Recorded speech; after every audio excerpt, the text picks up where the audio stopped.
Hello, everyone, and welcome to Brews and Bites. Today's topic is using an active archive for creating content during COVID. Before we get started, I want to get some housekeeping items off the table. We have a lot of great attachments. So if you take a look, it's either at your right or your left. But if you take a look at the attachments panel, you'll see a lot of great attachments that you can go and learn more about what we're talking about today. I have some great speakers. If you're a fan of the show or you're a watcher of the show, you recognize Ben Cantor, of course, VP of Sales for Coringo. But we also have another great speaker, just an all-around awesome person. And can I say media workflow badass? Can I say that? I think I can. Liz Davis, diversified VP of Media Workflow.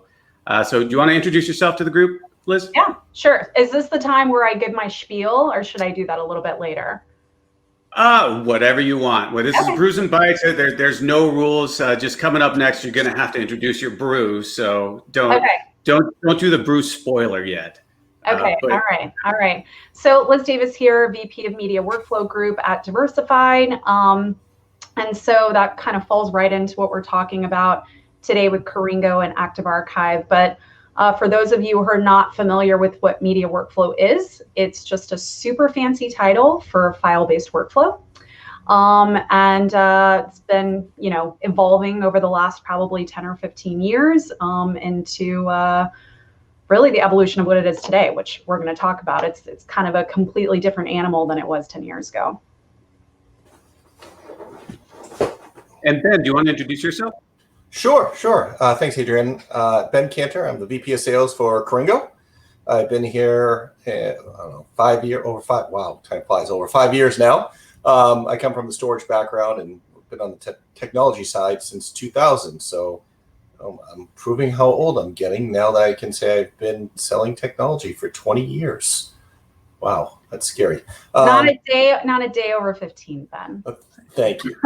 The camera. You should just say 2 decades. Decades. Sure. Yeah, exactly. That's why I'm going with the dark mood lighting here, so that way you guys don't see the wrinkles and the stress and the gray hair and the bald spot. So it blends in that way. So, but yeah, I'm glad to be here and glad that Liz could join us. I've worked with Liz closely over the last few years, and I think badass is a proper terminology for her, to say the least.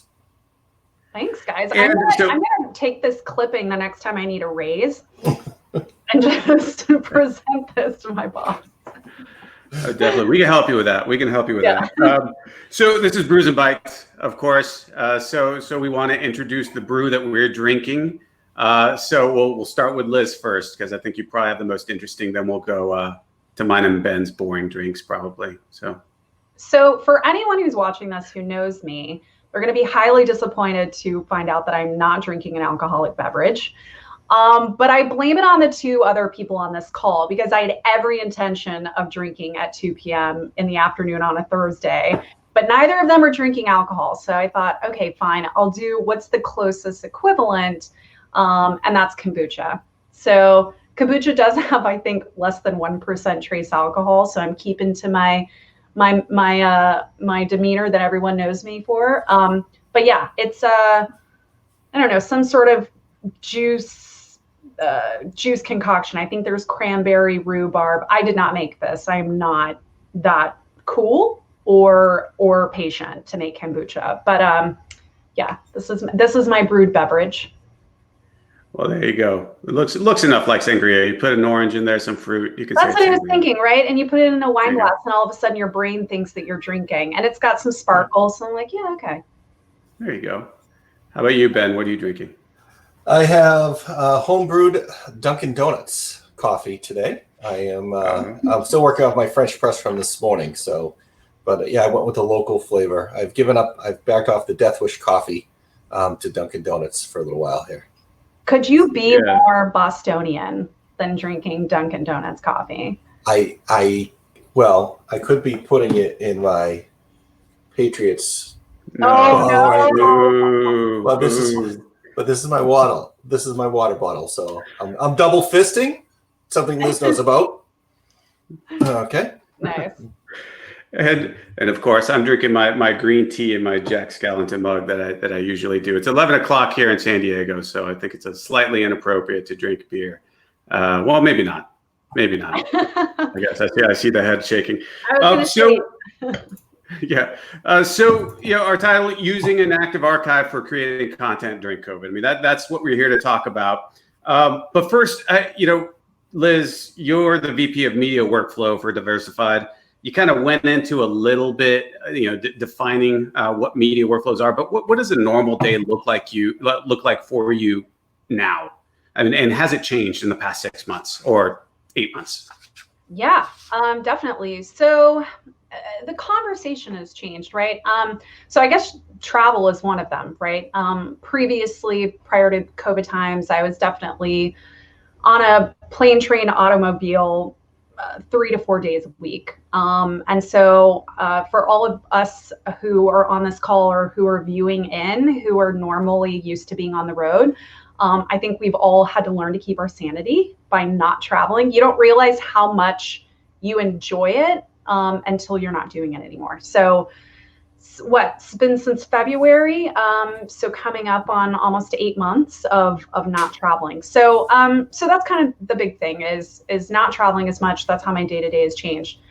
But also I'm so glad I've had the time to work from the home office, because I can't imagine keeping up with the pace of the technology evolution that has happened in the last 6 months as a response to COVID, and trying to be on the road to do that. Because everything that's happened, and I just like to say, everything that's happened from the technology evolution standpoint was already happening in the industry, right? Talking about the idea of remote editorial and kind of moving pieces, if not everything in your workflow, into the cloud. It's a conversation we've been having with clients for 2 or 3 years now. But the difference was a lot of manufacturers, a lot of platforms were not Dockerized, they weren't virtualized, they were not able to actually become part of that cloud workflow. And luckily, a lot of the manufacturers got on the ball, moved up their development process, and came out with Dockerized versions of their platform over the last 6 months. So it went from, I think we'll be able to do a fully cloud-based workflow in a year or 2 from now, to over the last 6 months, we've been evolving all of our customers' workflows into that design, right? So this different type of architecture. So the conversation is very different. It's wildly adapting and dynamic daily. But it's fun.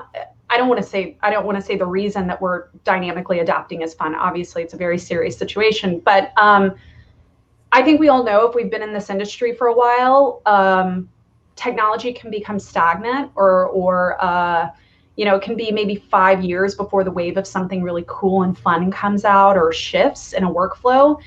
And for myself, that's always been what's drawn me to what I do, to being in this part of the industry, the technology side of the industry. I came from the creative side, and shifted into the technology side after being a DIT, kind of in the onset of the Red One camera coming into fruition. And what was inspiring me to shift into that role was this idea of file-based workflow versus a film-based workflow. And then 5 years later, IP started happening, and it was the Wild West. And I'm like, this is really cool. I want to get in front of this. And I did. And then for the last 5 years, I'm like, I'm really ready for something new to happen. This is kind of getting boring again. Maybe we have a new codec that comes out, or a new, new effects codec, or a new transcoder or something. But I'm like, this is kind of getting boring again. And now we're in the bit of the Wild West again, right? When it comes to creating fully cloud-based workflows. And it's just really, I think, a really fun time to be on our side of the business. Yeah, and that's a good segue. I mean, with what's going on, there's a term that we've used in the storage industry for quite a long time: active archive. And I just want to get the definition from both of you. Ben, we'll start with you. How do you define active archive? And then Liz, how do you define active archive? Sure.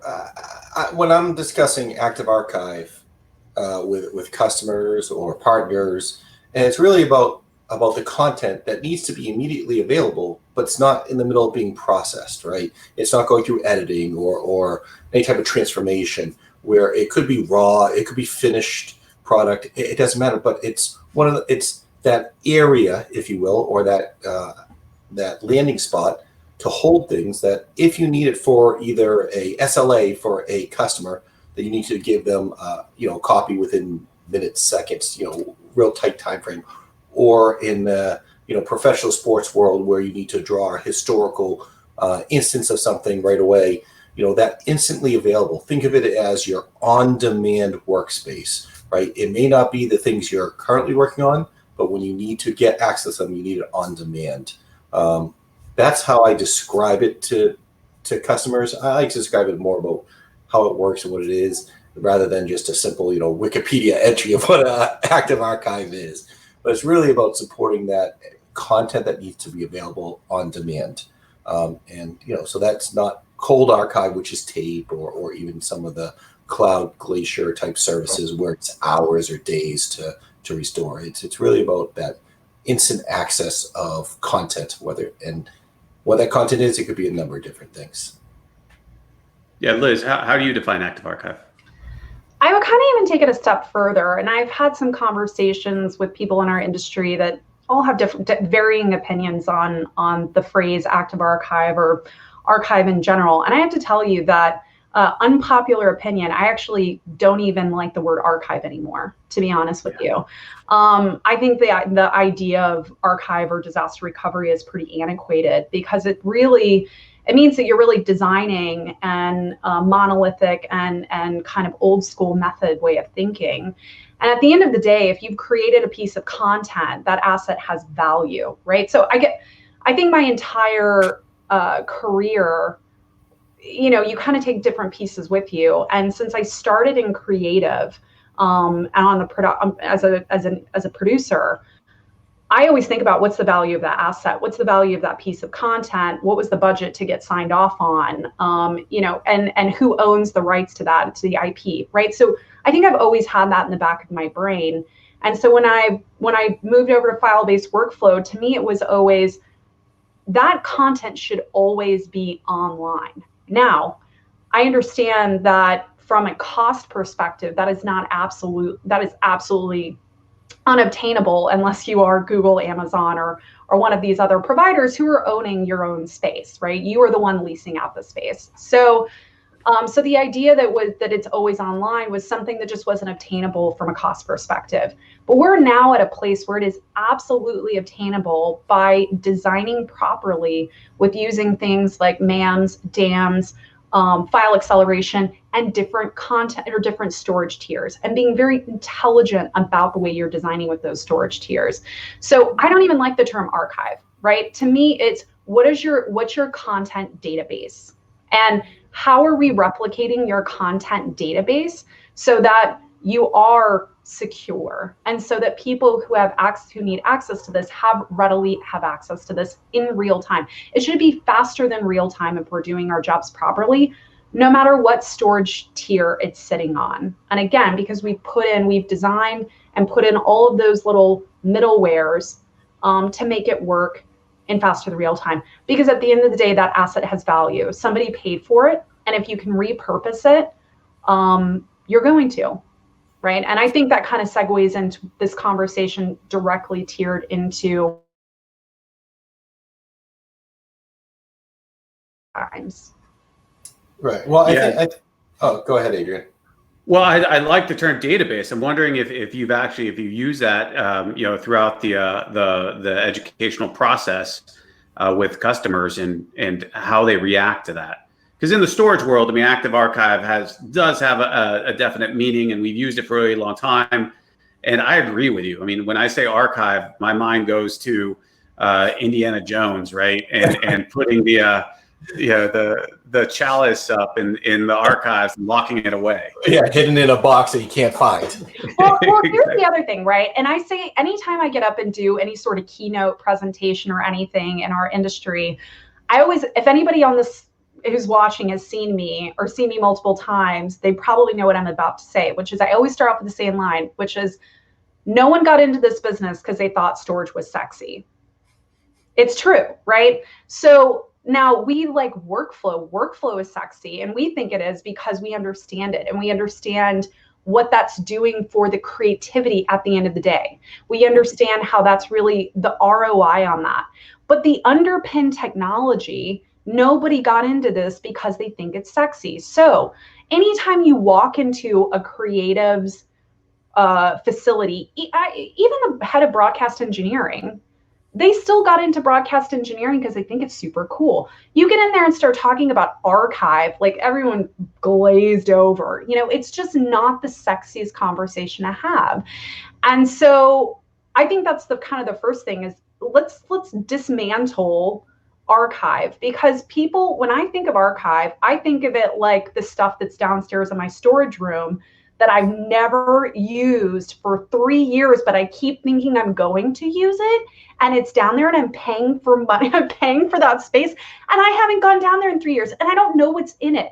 Is that not everyone's archive, right? You may even have it in a DAM or a NAM, but it doesn't mean that it's properly indexed metadata, that you've put any kind of intelligence on top of it so that when you query, it's pulling up that last 10-year piece that might be a really cool grab to put into something that you're doing, right? You have to really think about it. And how many environments do we walk into where there's like the 1 or 2 people that if they got hit by a bus, it would be really bad because they know where all the bodies are buried. Even if they have a database in place, there's still, again, it's not properly cataloged in a way, or it's not been online accessible in a way that people are using.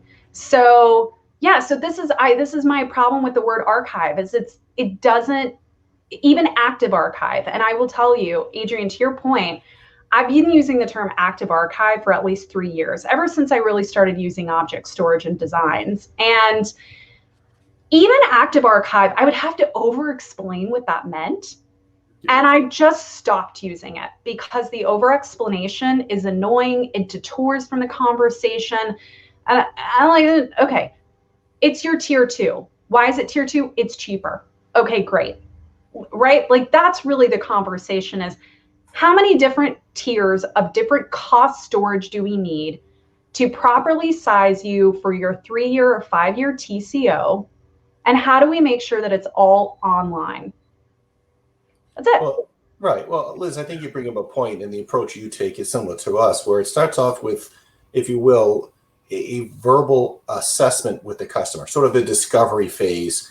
Even on I'm not talking engagement where there's going on with the engineers going on site and doing all this dating. It's a conversation about, okay, tell me about your content. Okay, tell me about the value of your content. Tell me how often, how do you want this content to live? Do you want it to be available, or do you need to put it in a safe somewhere that it's only break glass in case of emergency that you need to access it? And I think it's qualifying the value of that content. We recently won a project with someone who said it's valuable content, but it's not, the business wouldn't go out of business if we lost it. So he doesn't want to pay tier 1 pricing for it, but it does have good value. So they don't want to just put it on a shelf somewhere and not be able to find it. So it's that middle ground, it's evaluating the value of your own content is where you start. And I think on a customer, working with customers, understanding that, then you can say, okay, here's the different technologies to support the workflow that would best fit your business model or your requirements. You know, in a lot of cases, we're coming in with one piece of it, but I agree with you. I think archive is like saying cloud. It means so many different things to different people. Yeah, it's a generic term. Exactly. That's another thing, is we can get away as an industry from saying the word cloud. I mean, I know I've said it a couple of times on here, but I completely agree with you that it creates a lot of assumption and misnomers about exactly what you're doing or what you're suggesting. But to your point, Ben, something that I started doing probably 2 or 3 years ago, when I would walk into a facility and I'd have kind of my initial meeting with the client, depending on the size of the facility, we normally have, I'd say, 3 departments in there, right? So we normally have IT, and then you have the creatives, and then you have your technology, you have whoever's engineering from the media side. It could be broadcast engineer, it could be, that post soup, it changes, right? But normally you have 3 different parties that you're trying to please, and they all have the different set of objectives. And somewhere in the middle of this Venn diagram, you're going to meet all of their objectives, and that's the winner, right? So something that I started doing at the beginning of this meeting is I would say, okay, let's get away from this is broken, this doesn't work, this is my current obstacles or my hurts or my use cases. All of that, let's put it in a bag. We'll talk about it in a second. But here's the first thing I want to outline with you guys. And I would draw a Venn diagram, and on the left side, what are your key performance indicators around media as a company? What are your KPIs around media as a company? Well, we need X amount of conversion rate. We need X amount of revenue. We need retention of this. We need to be able to churn out 60 episodes within a week.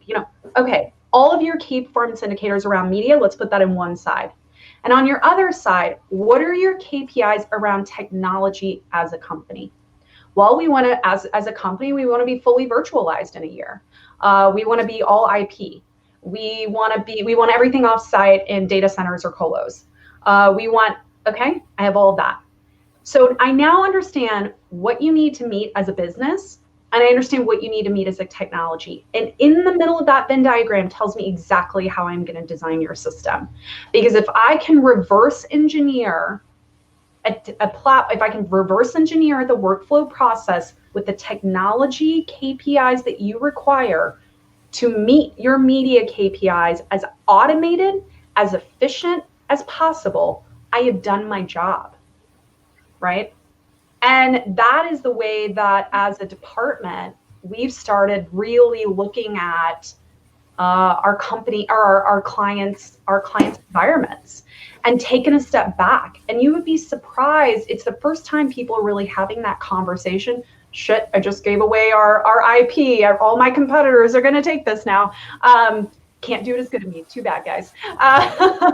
But seriously though, it's the first time. And you know what ends up happening in that meeting is all 3 of these departments that have been at war because they all have competing objectives have finally a unified nodding of heads.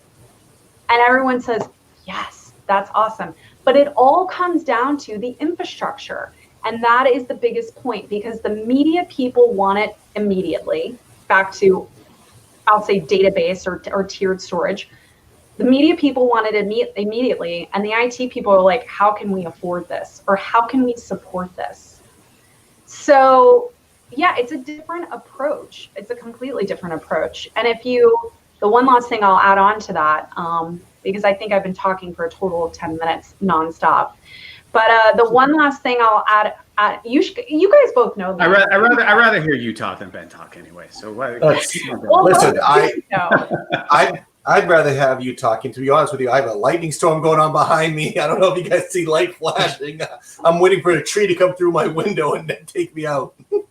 But if you look at, so back to COVID, and I'll say there's 2 things that have happened during COVID. One, obviously productions have come to a halt for a significant amount of time across the country, internationally, globally. It's really come to a halt. And it's just started to spin back up. Coming from on-set production when I first started my career being a DIT, I'd say most of my friends are not only in the industry, but are either DPs, ACs, directors. So I hear a lot about the on-set creative process, and they're starting to spin back up production, but it is very, very expensive. The union has put in place a lot of stipulations for good measure that says, you've got to quarantine for 14 days. Everybody has to get checked, get to do a COVID test every time they go on and off set. There's all these different things that make production, honestly, just economically ineffective for people to do right now. And so when you look at what we're talking about of building an infrastructure that has all of your content readily available, if you look at the people that have invested the money to do this are obviously the networks, some of the networks, and some of the leagues. And you can look specifically at the people that have, because the content they put out during COVID is awesome. The NFL has put out so many of these cool documentaries because they have done a very good job of keeping all of their content readily searched, accessible, and indexed, and properly tagged. And they put out content that's fresh and new and enticing and really cool. And you can see, so the content that's come out over the last 6 months tells you who's put in the work. And I think at the end of the day, what we're living through right now is not going to change overnight. It's going to get better, as we all hope, but it's going to be probably a year or so. And so for companies who are looking to make money off their existing archive and put out new, fresh content, you've got to start putting in that work now. And the great thing is there is a lot of, I'll say, subscription flexibility. I mean, you guys, we've been working on a deal with you where the client was like, hey, I can't afford CapEx right now. The world is weird. I need OpEx. And we worked it out, right? I mean, that's the great thing about your platform. A little Coringo plug, but it's true, is you guys were able to make it so that, there was a small bit of CapEx on the front for the hardware, but then the licenses are OpEx over 5 years, and able to beat a lot of the public cloud carriers by doing it this way, and give the customer the ability to put in what they need now to continue to make content. Right. Liz, I think you brought up an important point there. And a conversation that we have quite frequently is cloud versus on-prem. And one misconception is that people think they're going to save money by putting things in the cloud. That is not an accurate statement. And I bring that up because, the cloud has some great capabilities and services and awesome for certain situations, but you're not putting data, or you're, going back to the topic, even though we hate the term archive, putting your archive in the cloud isn't necessarily saving you money, especially if you want to access it. If accessing it, especially if you don't have the production capabilities and you're having to reuse it, is no longer, I would say, an archive type data. You need it accessible, and putting it in the cloud not only is going to be more expensive realistically over the first couple of years, but it's going to be more expensive over 5 years, over 10 years. And a lot of times your archive's lifespan is going to last 10, 20, 30, 40, 50 years. It's going to be very, very costly to put that. So it's that balance that people have to look at as you evaluate your tiers of storage is, and I made a note from something you said, it's you have to weigh cost to the company to do it versus the value of the content versus the performance you require. And it's a balancing of those three things to come up with the right solution for that tier of storage that you need. So, high editing SAN, you need high performance, it's high cost, you're going to put your most valuable content right there. And then as you go down, so do some of those other requirements as you go down the tiers. Yeah. I think it goes also beyond just cost. I think a lot of people, when they think cloud, they think it's online, right? It's going to the point that you were talking, Liz, keeping everything online. They don't realize you can keep things online and still keep them on-prem. And I think now that a lot of these applications have supported the S3 API, the protocol, it's really opened up the doors for keeping your assets within your premises, within your data centers, and still keeping them online and searchable and accessible. I think, it goes back to the art of design, right? It goes back to it's reverse engineering the process. It's not selling a box. It's not selling a piece of software. It's really thinking about what is that end result, and what are all the use cases. And yeah, absolutely. Because of S3, you can get your content back now and faster than real time. You just have to design properly. Yeah, and quite frankly, I think Diversified is one of the few organizations that can do that, because you guys have your hands in a lot of different technologies. So I really like the approach of the front end KPIs and the back end infrastructure KPIs, and just connecting the dots, because you really need organizations to do that for you. It's really hard to do that on your own. There's a lot of moving pieces. So that you gave us a plug, we'll give you a plug. Diversified has a lot of smart people putting stuff together And they really learn the technologies, know technologies, and are certified not just in object storage, but everything from the front end displays and the big kind of Megatron displays all the way down to I guess the lowest layers in any technology stack, and that's what you really need. So I mean, we've already hit 30 minutes, if you can believe it. I mean, it's gone really, really fast. We could keep on talking about this for hours, I think. But I think just for the viewers out there, I agree with a lot of. I think we all agree with a lot of what you said, Liz. But how do people get started with it with Active Archive? Let's say, okay, they have their content stores, they have stuff on tape, or they have stuff that's inaccessible. I mean, where do you recommend getting started? We'll start with you, Liz, and then we'll start with you. We'll go to you, Ben. Same question. Yeah. That's kind of an interesting question. How you get started? I think the first thing is identifying what are those use cases? I would say that a lot of the salespeople maybe in Diversified look at our department and they're like, oh man, these guys are going to come in and they have to ask all their questions. But I like to say we're the cool kids in the media workflow department. We were, doing media workflow before it was cool. But seriously, it's really the technology if you've asked the right question, the technology will flow. And so it's identifying what are your use cases and, how much content do you have? What's your year-over-year growth? What are you looking to expand to? What's the vision of your company? And then how do we, I always think about storage infrastructure as the underpin to get a centralized database on top of it. MAM, DAM, whatever that looks like. And so, I always tell clients, if we're not centralizing, there's not really anything that you can do with the content you have. You can't monetize it. It's dead in the water. So let's get it into a centralized storage tiering, centralized storage tiers. And then we can put asset management on top of this and actually know what you're working with. So that's as far as getting into it, I guess that would be step one. All right. How about you, Ben? Yeah, pretty close to what Liz said. I think the stakeholders or business owners or the organization, they have to know where they are today and have an idea of where they want to get to from a functionality standpoint. They don't need to know what technologies fits in where all the pieces fit. That's where great partners and VARs like Diversified will come in and help them.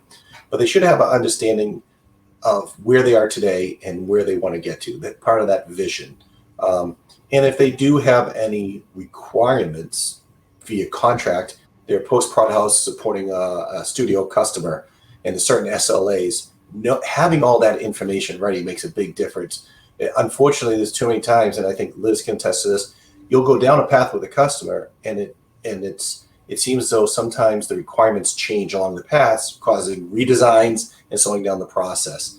So when you're moving those goalposts, it makes it difficult for organizations like us, like Liz's, I would assume, to supply the answers and the help they need if you don't know what you need yourself.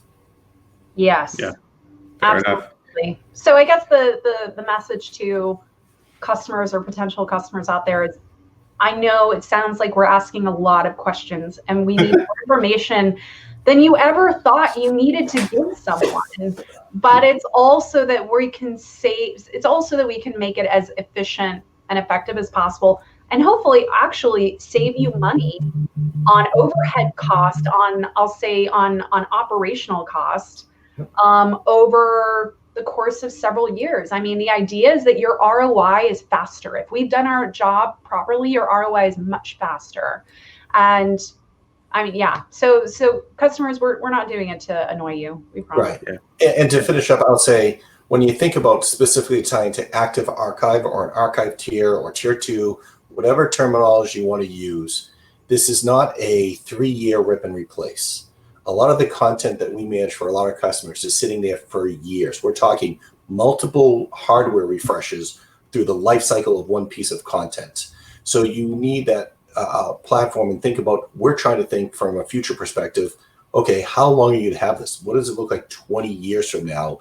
And are we going to allow you to successfully support that content for 20 years, 30 years, 50 years easily without all of a sudden hitting some sort of balloon cost that you can't, that you weren't predicting.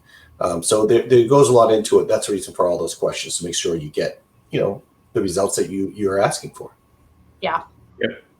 And all right, so this is the part of the show that we ask for parting words of wisdom. I just want to remind the viewers that we have a lot of great assets that you can go ahead and click on in the attachment section that go over kind of what we've been talking about today. But from a words of wisdom perspective, this could be about technology, just general words of wisdom. Like, do you have any words of wisdom for our viewers? Ben, we'll start with you, and we'll finish off with Liz. Sure. I would say there's so much good content out there to research on your own as well. I mean, as you get into this, take the time and spend extra time on learning the technologies. I know it's not exciting. Yeah, I'm sure most of the customers I talk to do not get excited talking about technology like I do. But it is, if this is going to be a 20-year platform for you, take the time to really invest, ask the extra questions. Don't just ask the obvious ones, speeds and feeds, cost, things like that. You got to ask those extra questions, the things that maybe you haven't thought to ask initially, but really do the homework and think about beyond those normal speeds, feeds, price per terabyte, things like that. Liz, same question to you. Words of wisdom for the viewers. All right, so I've got two. One is not technology based. One is, so I think during this time, right, we could all use a bit of positivity. And so I watched the Michelle Obama documentary sort of at the beginning of COVID, and she said a line in that I've now, is my mantra. I sort of recite it to myself every day, and it just is a really good thing, I think, to help kind of stay focused during this time. So I hope this is helpful for someone else who's watching this, which is do not let this time shape what will be. All you can do is wake up every day, is do your job, and let your lives and your jobs speak for itself. Super simple, but it's I don't know, it's kind of a nice thing to just say. You just got to keep on going, keep on trucking, keep on trucking, stay focused. And then the second thing is hey, invest in cloud certifications. I would just say there is a lot of development right now that is happening in the public cloud in order to utilize object storage and different platforms for transcoding and whatever. There's a lot that goes into a workflow, but there's not enough people in our industry. There's a lot of people in the IT industry who have been developing their skill in, I'd say, platform customization in the public cloud. Not a lot in our industry, specifically in the media industry. And so I would just say, for anybody who's watching this, who is maybe, hopefully not, but is maybe out of a job right now or is looking at evolving their career, I can tell you that's one thing that on my team we're looking to hire. Absolutely, I mean, I can't imagine a time we're not going to hiring more people that have those skill sets. Yeah, no, that's great advice. Where the growth is in the market. Yeah. And so, if people want to learn more about Diversified, where they go? Yep. So you can go to diversifiedus.com. Oh my gosh, guys, let me just make sure that that's the right web URL. It is the right. Oh my gosh, that would have been horrible if they went to somewhere else. Diversifiedus.com. It's the right one, and it is linked in the resources. That's we have your back. So yeah. even if you said it wrong, we got it wrong. We got it right. If you said it wrong, we would remove the badass title from you. Yeah. And then Adrian, is my contact information and the resources as well? No, we did not. But if you want to, feel free to share it. Go ahead and share it. I definitely will. Yeah. All right. Yeah. Go ahead. Oh, do that right now. Do that right now. Yeah. If you would like. How do I? I say it out. Oh, you say it out loud. Guys, I promise this is not alcoholic. Sure. So you can contact me, Liz L. Davis at diversifiedus.com.